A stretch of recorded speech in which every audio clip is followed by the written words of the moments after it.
Hey guys, this is Anthony Morganti from AnthonyMorganti.com, and this is episode 173 of Photo Critiques. And in this episode, I'm pleased to critique the work of Steve Jones. Steve sent me in some really intriguing shots.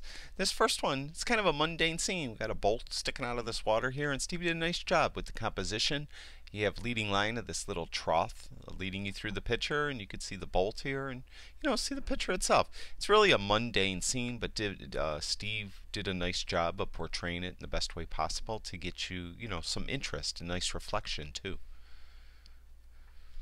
This is a really cool shot. I like this a lot. I like the composition, the way you position the car in front of the theater. The sky is really fantastic. It's a really, really nice shot. Very well done. This is a nice shot. This star trails. There's a number of star trails in photographs in this set of photographs we'll be going through, and they're relatively easy to do. You normally will try to find the North Star, and you want that towards the center of your photograph or in the photograph, so that the other stars all kind of rotate around the North Star. So once you find the North Star, you find something interesting to put in the foreground, and you do a number of shots. This says 30 seconds at f of 4, but this is a number of 30-second shots. All right, so it was 30 seconds in one shot, 30 seconds, 30 seconds. Then you use a program to merge them all together. I think there's one called Star Trails that a lot of people use. I've never used it. You could do it in Photoshop, and you just merge the photographs in another program, and you get this cool effect, this kind of star trail effect. So it's really well done, very nicely done. This shot I like a lot too. I like the way you positioned yourself between these two larger parts, like these two main parts, this part here and this part here, and kind of then those are towards the camera, and we could look at each and fall away from each and look at the other aspects of the photograph.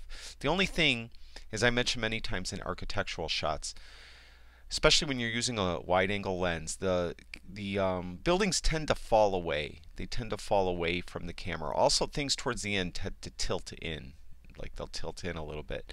And you could usually get rid of those in lens corrections. You just click auto, and it will pull everything forward, and I think it does help it a lot. And I mentioned many times that there's expensive lenses you could buy, tilt shift lenses, that you could do this in camera if you wanted to, but nowadays we have Lightroom and we could just do it in Lightroom. It's a lot cheaper.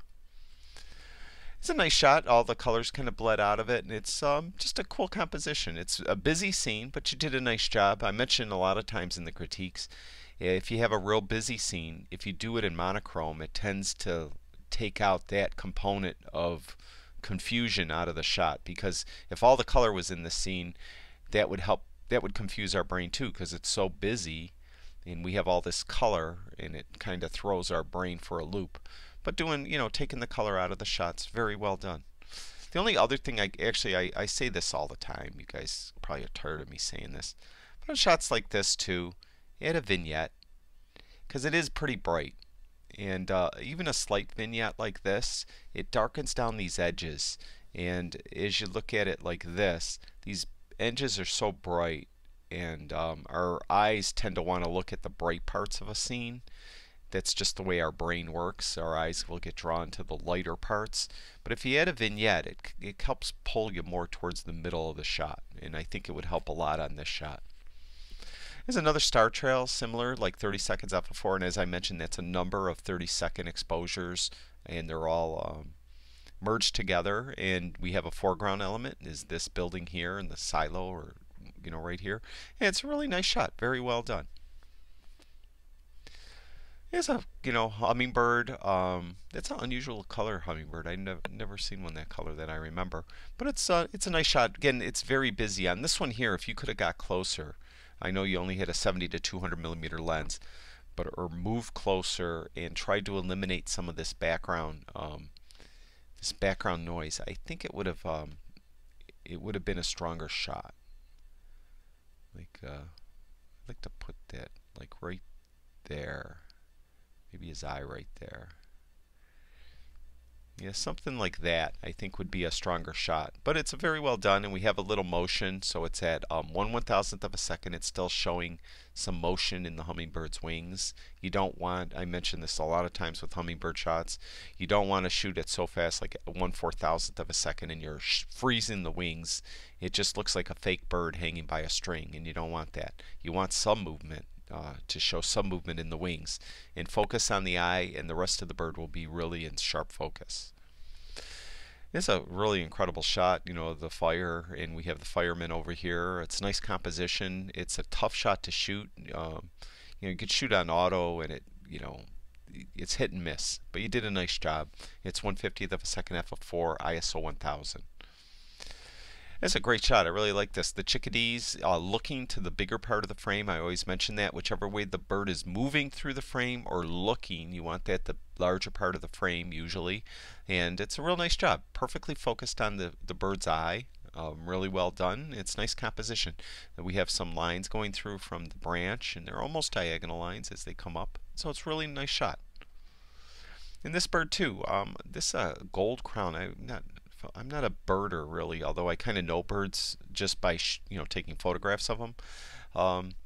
Around here, goldfinches in their winter feathers kind of look like this, but it's a really nice shot. And again, very well focused on the eyes, and the bird is looking to the bigger part of the frame, and that's what you want. You don't want the bird right in the middle. You want him off to the side and looking into the larger part of the frame. And really well done. Really, really nicely done, Steve. You know, I have almost this identical shot with 3 ducks.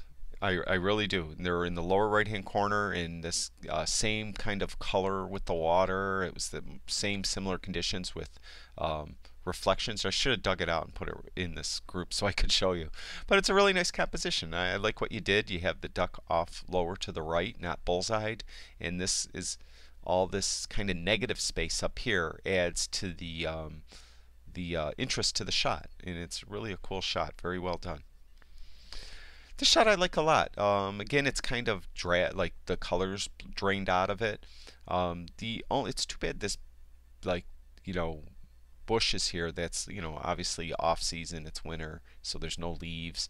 But even with leaves, it would probably make it worse because it would start to block a lot of what we're seeing here. So it's too bad you couldn't move a little bit more to the right and catch the train maybe a little further back, just a tiny bit if you were to the right. I think it's perfect right where it is now, but if you were over to the right just a little bit, and you might want to catch it just back a little bit. And no, very nice shot though. I like it, and I like the processing. It's really cool. Yeah, very nice picture of the snowy owl. Again, nice focus. We have a nice exposure. And you can see how the background's all blurred out. It was a 150 to 500 millimeter lens. It was 500 millimeters, and very nicely done at f/8. It blurred out the background enough where it made the snowy owl jump out, so it's not blending into the background, and it's really nicely done. It's a nice shot. I like it. Again, I think this one would benefit again from a vignette. I think if we added a vignette on this one, I think it helps when we have these brighter parts that are towards the top, like this, these brighter areas. I think if you add that vignette, I might have put it on a little too heavy, but it helps bring the viewer back towards the middle. I think our snowy owl too, that might have benefited with a vignette, something like that. As you can see before, after. It helps focus the viewer's attention on the subject. And here's another star trail shot. Very well done. We got the dock here. Nice exposure. Really, really nicely done. If anyone, get out and find the North Star, and you could do shots like this. Usually we set our cameras up to take repetitive shots, put them on a tripod. We have them take an exposure for 30 seconds, then shut down, take another exposure for 30 seconds, like one right after the other with 1 second in between, and have them do a bunch of them. Some people do 60 seconds for one exposure. It's up to you. You could try it different ways. I know people that do it 20 seconds, and they do 100 exposures in a row. And you don't have to, you could set most cameras up to do this. You don't have to sit there and keep hitting the the shutter button. You just set it up, hit the shutter button once and walk away, and it will just do it for an hour. You come back an hour later and you take all your pictures and load them into you know, your Lightroom. You can process them all first and then put them into Star Trails or into Photoshop and merge them, and you get a shot similar to this. It's very well done. And that's it, I think. Yep. Yeah, that's it. Thank you very much, Steve, for sharing your work with us. Really interesting shots, a nice variety, and obviously you have a great photographic eye. I like your processing. Really well done. Thank you, everyone, for watching my videos. I really do appreciate it. If you guys have time, go over to my website, anthonymorganti.com. I got all photography stuff over there you can take a look at. And if you could, I'd really appreciate it if you go to my YouTube channel, Anthony Morganti, and subscribe to it. That's it for now. I'll talk to you guys soon.